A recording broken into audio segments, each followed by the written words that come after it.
Hello साथियों, नमस्कार। YouTube पर एग्जाम्पल 22 के चैनल पर आप सभी का स्वागत है, अभिनंदन है। आशा है आप सभी लोग बहुत अच्छे होंगे। आप लोगों की तैयारी भी बहुत अच्छे से चल रही होगी। तो साथियों, जो लोग चैनल पर नए जुड़े हैं, चैनल को सब्सक्राइब कर दें, शेयर कर दें। लास्ट में कमेंट करके बताना कि आज का सेशन कैसा रहा। तो साथियों, आज हम पढ़ेंगे क्या, इंडियन पॉलिटी से संबंधित कुछ इम्पोर्टेंट क्वेश्चन रहेंगे। इंडियन पॉलिटी एंड कॉन्स्टिट्यूशन यानी भारतीय राज्य व्यवस्था और संविधान से संबंधित कुछ इम्पोर्टेंट क्वेश्चन रहेंगे जो किसी न किसी एग्जाम में पूछे गए हैं, वही क्वेश्चन लेकर के आए हैं। इंडियन पॉलिटी एंड कॉन्स्टिट्यूशन भारतीय राज्य व्यवस्था और संविधान से रिलेटेड क्वेश्चन है। चलो देखते हैं क्वेश्चन। इससे संबंधित और भी वीडियो हमने बना दी है, तो आप लोग जा कर के देख सकते हैं। देखते हैं क्वेश्चन। भारत में किस पंचवर्षीय योजना में हरित क्रांति प्रारंभ की गई? क्या पूछा गया? भारत में यानी इंडिया में कौन सी क्रांति के बारे में पूछा गया? हरित क्रांति प्रारंभ की गई थी। हरित क्रांति की शुरुआत कब हुई थी, ये पूछा गया है।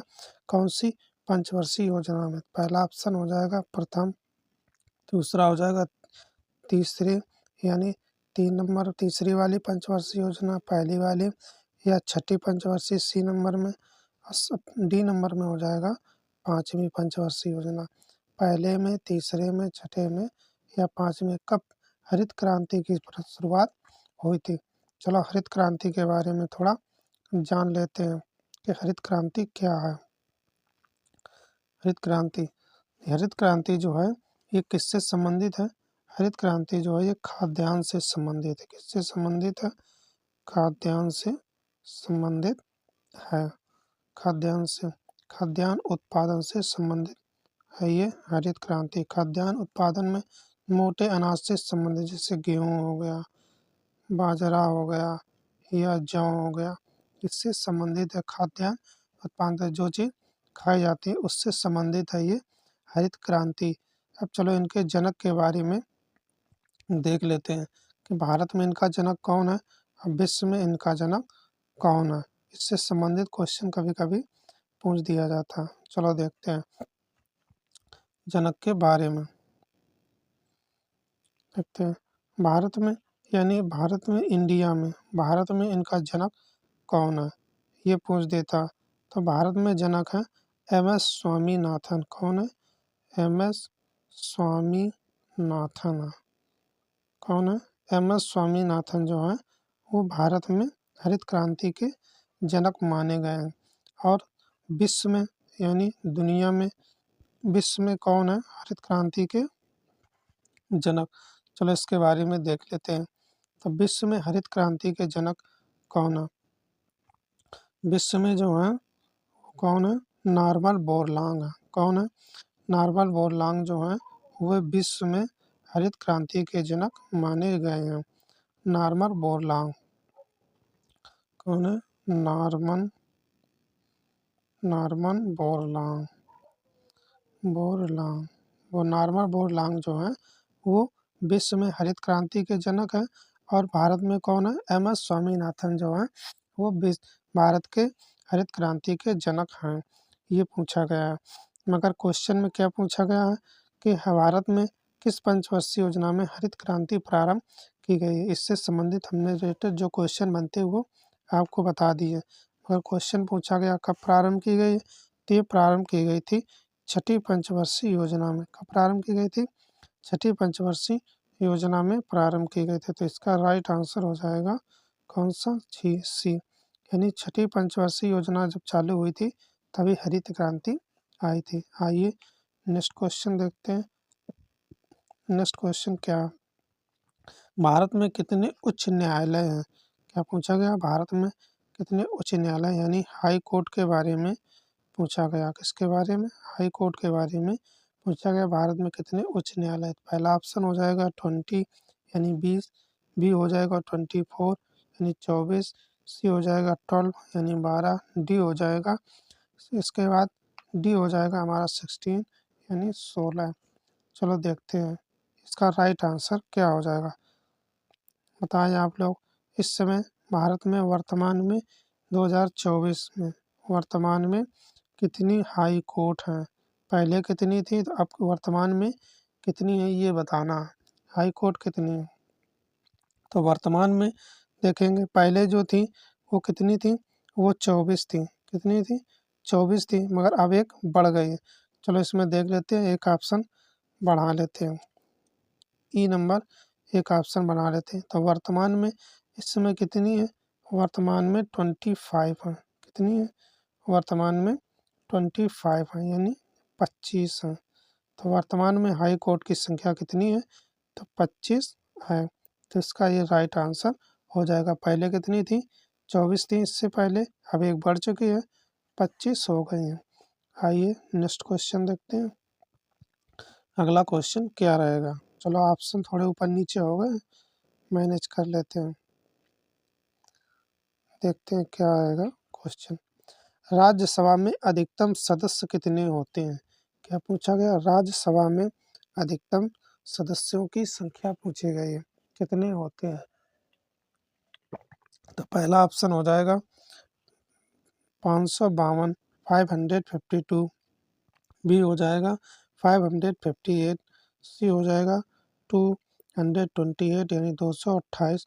और डी हो जाएगा 238, 238 ये पूछा गया। तो अधिकतम संख्या के बारे में पूछा गया राज्यसभा में। चलो इसके बारे में थोड़ा जान लेते हैं। राज्यसभा में तो देखते हैं, भारत में दो सभाएं हैं। कौन सी है? एक लोकसभा है और इसके बाद एक राज्यसभा है सदन के अंदर। तो लोकसभा जो होती है ये निम्न सदन होती है। कौन सी होती है? इसे निम्न सदन कहा जाता है। लोकसभा को निम्न सदन कहते हैं और उच्च सभा इसके क्या कहते हैं? उच्च सदन कहते हैं। तो दो सदन, लोकसभा जो होती है वो निम्न सदन होती है, राज्यसभा उच्च सदन होती है। मगर इसमें पूछा गया क्या कि राज्यसभा में अधिकतम सदस्य कितने होते हैं? तो अगर देखा जाए तो 250 सदस्य होते हैं। कितने? 250, जिसमें दो प्रकार से होते हैं। 238 सदस्य जो हैं ये इलेक्टेड मेंबर होते हैं, यानी चुने हुए आते हैं राज्यों से। और 12 सदस्य जो होते हैं, कितने? 12 सदस्य जो होते हैं वो राष्ट्रपति द्वारा, प्रेसिडेंट के द्वारा क्या हो जाते हैं? मनोनीत सदस्य होते हैं। क्या होते हैं? 12 जो होते हैं वो मनोनीत सदस्य होते हैं, राष्ट्रपति के द्वारा चुने जाते हैं। कला, साहित्य और समाज सेवा इससे संबंधित जो उच्च कार्य करते हैं उनसे चुन लिए जाते हैं। तो इलेक्टेड मेंबर के बारे में पूछा गया है। ऑप्शन के हिसाब से देखो डी नंबर ऑप्शन हो जाएगा। 238 सदस्य जो होते हैं वो इलेक्टेड होते हैं, यानी चुन करके आते हैं। तो इसका राइट आंसर हो जाएगा डी। कौन सा? 238 इसका राइट आंसर हो जाएगा। इसका राइट आंसर हो जाएगा डी, यानी 238 अधिकतम होते हैं। आइए अगला क्वेश्चन देखते हैं। ये भी अच्छा क्वेश्चन है। क्या रहेगा क्वेश्चन? मिजोरम के लिए कितने लोकसभा सीटें हैं? क्या मिजोरम जो स्टेट है, राज्य है भारत का, उसमें लोकसभा की कितनी सीटें हैं ये पूछा गया। पहला ऑप्शन हो जाएगा 1 यानी 1। बी हो जाएगा 4 यानी 4। सी हो जाएगा 2 यानी 2। और डी हो जाएगा 3 यानी 3rd। तो बताइए आप क्या हो जाएगा इसका राइट आंसर? मिजोरम के लिए कितनी लोकसभा सीटें हैं? क्या इसका राइट आंसर होगा? तो इसका राइट आंसर हो जाएगा, इसका राइट आंसर हो जाएगा 64 का ए। क्या हो जाएगा? ए इसका राइट आंसर हो जाएगा, यानी एक सीट है मिजोरम में लोकसभा के लिए। तो इसका राइट आंसर हो जाएगा ए। आइए अगला क्वेश्चन देखते हैं। Question number next. भारत के चुनाव आयोग के सदस्यों का कार्यकाल कितने वर्ष का होता है? क्या पूछा गया है? भारत में है जो इलेक्टेड क्या इलेक्शन कमीशन होता है, उनके सदस्यों का कार्यकाल कितने वर्ष का होता है? इलेक्शन कमीशन होता है, उसके कार्यकाल के बारे में पूछा गया, कितने समय तक होता है? तो पहला ऑप्शन हो जाएगा 4 ईयर यानी 4 वर्ष तक, 5 ईयर 5 वर्ष तक, 6 साल यानी 6 ईयर, 2 साल यानी 2 ईयर। तो बताइए आप लोग क्या इसका राइट आंसर हो जाएगा? बताएं जल्दी से कमेंट करके। चलो कुछ इसके बारे में जानकारी देख लेते हैं। चुनाव आयोग के बारे में कुछ इम्पोर्टेंट क्वेश्चन बन जाते हैं इससे संबंधित चुनाव आयोग से। देखते हैं चुनाव वर्तमान में अगर देखा जाए तो चुनाव आयोग जो है इसमें क्या रेशियो चलता, 1/3 का रेशियो चलता। कितना चलता, 1+3, यानी एक जो होता है वो मुख्य चुनाव आयुक्त होता है जिसे CEC कहा जाता है, चीफ इलेक्शन कमीशन होता है, मुख्य चुनाव आयोग आता है। तो वर्तमान में मुख्य चुनाव आयोग कौन है, राजीव कुमार। कौन है, राजीव कुमार जो है वो मुख्य चुनाव आयोग है। और 3 जो होते हैं ये चुनाव आयोग क्या होते हैं, ये चुनाव आयुक्त होते हैं। क्या होते हैं, चुनाव आयुक्त होते हैं, सलाह के तौर पर काम करते हैं। कौन होते हैं, चुनाव आयुक्त होते हैं 3 और एक मुख्य चुनाव आयोग होता है। तो उससे वर्तमान में कौन है, राजीव कुमार है। और देखते हैं इससे संबंधित क्या क्वेश्चन बन जाते हैं। हमने बता दिया है कि वर्तमान में ये है और रेशियो क्या रहता है इसका, रेशियो 1/3 का रेशियो रहता है। एक मुख्य चुनाव आयोग होते हैं और 3 चुनाव आयोग होते हैं। वर्तमान में कौन है, वर्तमान में राजीव कुमार। क्वेश्चन क्या पूछा गया, भारत के चुनाव आयोग के सदस्यों का कार्यकाल कितने वर्ष का होता है, ये पूछा गया है। तो इसका राइट आंसर क्या हो जाएगा, 65 का। चलो देखते हैं, तो इसका राइट आंसर हो जाएगा सी, यानी 6 वर्ष, 6 ईयर्स का कार्यकाल होता है। तो इसका राइट आंसर हो जाएगा सी। आइए अगला क्वेश्चन देखते हैं। क्वेश्चन नंबर हो जाएगा 66। क्या रहेगा, संविधान की किस अनुसूची को नए राज्य के गठन के लिए संशोधित किया जाता है। अगर संविधान के अंदर मतलब कोई राज्य बनाना, कोई नया राज्य बनाना है तो संविधान की किन अनुसूची में संशोधन किया जाएगा, ये पूछा गया। अगर नए राज्य का गठन करना है तो किस संविधान की किस अनुसूची में संशोधन करेंगे। तो पहला ऑप्शन हो जाएगा दूसरी अनुसूची, बी हो जाएगा सेकेंड अनुसूची यानी दूसरी अनुसूची पहली अनुसूची, इसके बाद हो जाएगा 5वीं अनुसूची, 5th अनुसूची और तीसरी अनुसूची यानी 3rd अनुसूची, पहली, दूसरी, पहली, 5वीं और तीसरी। तो बताइए आप लोग नए राज्य के गठन के लिए किस अनुसूची का में संशोधन करेंगे। चलो इसके बारे में थोड़ा जान लेते हैं कि संविधान में कितनी अनुसूचियां हैं। क्या जान लेते हैं, अनुसूची के बारे में थोड़ा जान लेते हैं। तो देखते हैं मूल संविधान में अगर देखा जाए, मूल संविधान में तो कितनी अनुसूचियां थी, 8 अनुसूचियां थी। वर्तमान में अगर देखा जाए तो वर्तमान में 12 अनुसूचियां, कितनी, 12 अनुसूचियां। भाग अगर देखा जाए तो वर्तमान मूल संविधान में कितने भाग थे, 22 भाग थे।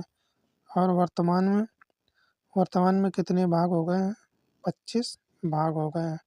और अनुच्छेद अगर आर्टिकल देखेंगे तो आर्टिकल पहले 395 थे, 395, अब कितने हो गए हैं, अब हो गए हैं 470। कितने हो गए, 470 आर्टिकल हो चुके हैं। वर्तमान में 470 आर्टिकल है। तो मूल संविधान में अनुसूचियाँ 8 थी, वर्तमान में 12 है। मूल संविधान में भाग 22 थे और इस समय भाग कितने, 25 हैं। आर्टिकल पहले 395 थे, अब 470 हो गए। तो इससे संबंधित जो क्वेश्चन बनते हैं वो हमने आपको बता दिए। अब इसके बारे में पूछा गया कि किस राज्य का अगर कोई नया राज्य गठन करना है तो किसमें संशोधन करना पड़ेगा। तो इसका राइट आंसर क्या होगा, इसका राइट आंसर हो जाएगा बी। कौन सा हो जाएगा, पहली ही अनुसूची में संशोधन करना पड़ेगा अगर कोई नए राज्य का गठन करते हैं। तो इसका राइट आंसर हो जाएगा बी। आइए अगला क्वेश्चन देखते हैं। ये भी अच्छा और इम्पोर्टेंट क्वेश्चन है। क्या क्वेश्चन है, निम्नलिखित में से कौन राज्य के राज्यपाल को हटा सकता है।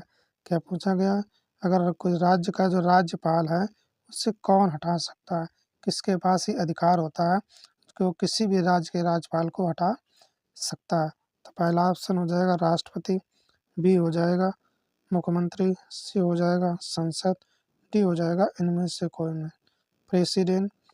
इसके बाद हमारा मुख्यमंत्री, चीफ मिनिस्टर या संसद, पार्लियामेंट। कौन हटा सकता है या इनमें से कोई नहीं। तो 67 के बारे में कौन बताएगा इसका राइट आंसर? तो इसका राइट 67 का राइट आंसर कौन सा था? कोई भी राज्य का मुख्यमंत्री है तो उसे कौन हटा सकता, किसके पास अधिकार होता? तो ये अधिकार होता है राष्ट्रपति के पास। किसके पास? प्रेसिडेंट के पास ये अधिकार होता है कि राज्यपाल को हटा सकता है। तो इसका राइट आंसर हो जाएगा ए। क्या हो जाएगा? ए इसका राइट आंसर हो जाएगा। चलो अब नेक्स्ट क्वेश्चन देखते हैं। अगला क्वेश्चन क्या रहेगा?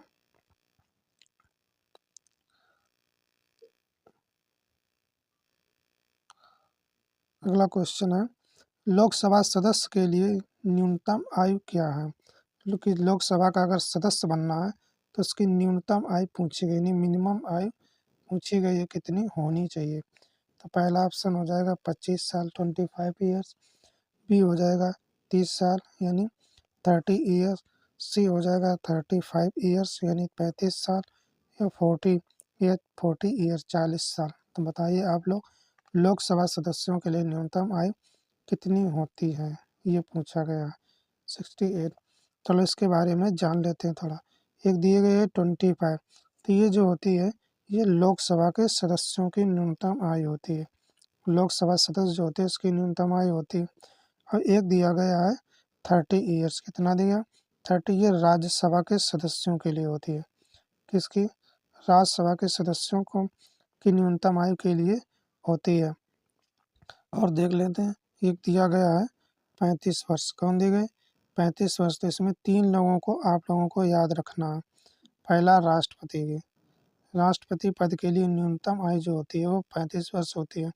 इसके बाद उपराष्ट्रपति, उपराष्ट्रपति की भी न्यूनतम आयु कितनी होती है? 35 ईयर्स होती है। इसके बाद एक याद रखना, राज्यपाल, राज्यपाल पद के लिए भी उम्र कितनी होनी चाहिए? मिनिमम 35 साल। तो ये 3 लोग होते हैं जो 35 साल की मिनिमम आयु के नहीं, मिनिमम आयु होनी चाहिए इस पद के लिए चुने जाते हैं। तो आप लोग अब आराम से बता सकते हैं लोकसभा के लिए न्यूनतम आयु कितनी है। तो लोकसभा के लिए न्यूनतम आयु जो है वो 25 वर्ष है यानी 25 ईयर्स है। तो राइट आंसर हो जाएगा ए, इसका राइट आंसर हो जाएगा। आइए नेक्स्ट क्वेश्चन देखते हैं। आज का नेक्स्ट क्वेश्चन क्या है? नेक्स्ट क्वेश्चन है, भारत के राष्ट्रपति द्वारा राज्यसभा में कितने प्रतिनिधियों को नियुक्त किया जा सकता है? भारत के जो राष्ट्रपति हैं, इंडिया के जो प्रेसिडेंट हैं, वो राज्यसभा में कितने प्रतिनिधियों को नियुक्त कर सकते हैं यानी मनोनीत कर सकते हैं राज्यसभा में? अभी हमने क्या बताया था कि एक होती है लोकसभा, एक होती है राज्यसभा। राज्यसभा जो होती है वो उच्च सदन होता है। क्या सदन होता है? उच्च सदन होता है, जिसे भंग नहीं किया जा सकता, भंग नहीं किया जाता, ये उच्च सदन होता है। इसमें टोटल कितनी सीटें होती हैं? 250 होती हैं। कितनी सीटें होती हैं? 250 होती हैं, जिसमें 238 जो होते हैं वो इलेक्टेड होते हैं यानी चुन करके आते हैं, और 12 सदस्य जो होते हैं वो क्या होते हैं? मनोनीत होते हैं। प्रतिनिधियों को नियुक्त किया जाता है, मनोनीत होते हैं। ये किस क्षेत्र से आते हैं? इस क्षेत्र जैसे हो गया कला, हो गया कला के क्षेत्र में, या साहित्य के क्षेत्र में, या समाज सेवा की हो, इससे संबंधित जो भी अच्छा योगदान किया हो किसी भी क्षेत्र में, तो उसको मनोनीत किए जाते हैं। तो कितने मनोनीत किए जाते हैं? 12। तो 69 का राइट आंसर हो जाएगा बी। कौन सा हो जाएगा? 20 का राइट आंसर हो जाएगा, यानी 12 लोगों को मनोनीत करते हैं। 20 का राइट आंसर हो जाएगा। आइए अगला क्वेश्चन देते हैं, आज का लास्ट क्वेश्चन रहेगा। भारत का सुप्रीम कोर्ट किस वर्ष लागू हुआ? क्या पूछा गया? भारत का जो सुप्रीम कोर्ट है वो किस वर्ष लागू हुआ? यानी सुप्रीम कोर्ट के बारे में पूछा गया। तो पहला ऑप्शन हो जाएगा 1947 1947, बी हो जाएगा 1950 1945, सी हो जाएगा 1950 यानी 1950, इसके बाद हो जाएगा 1949 1949 यानी 1949। बताइए 1949 में क्या इसका राइट आंसर हो जाएगा? 1947 1945 1950 या 1949, ये पूछा गया। तो इसका राइट आंसर क्या हो जाएगा? बताएं जल्दी से कमेंट करके। क्या इसका राइट आंसर होगा? तो इसका राइट आंसर हो जाएगा 17 नंबर का सी। कब सुप्रीम कोर्ट हुई थी, किस वर्ष लागू हुई थी? तो 1950 में, 1950 में हुई थी। तो इसका राइट आंसर हो जाएगा सी, इसका राइट आंसर हो जाएगा। तो साथियों, आज के हमारे ये इम्पोर्टेंट क्वेश्चन थे। आप लोगों को अच्छे लगे होंगे। अगर सेशन अच्छा लगा है तो आप लोग लाइक कर देना, शेयर कर देना और कमेंट करके बताना कि आज का सेशन कैसा रहा। सब्सक्राइब कर लेना, जिससे कोई भी वीडियो आती है तो आप लोगों को पहले सूचना मिलेगी। साथियों, अपना अमूल्य समय निकाल कर हमारे चैनल पर जुड़ने के लिए, हमारा वीडियो देखने के लिए बहुत बहुत धन्यवाद। Thanks for watching this video.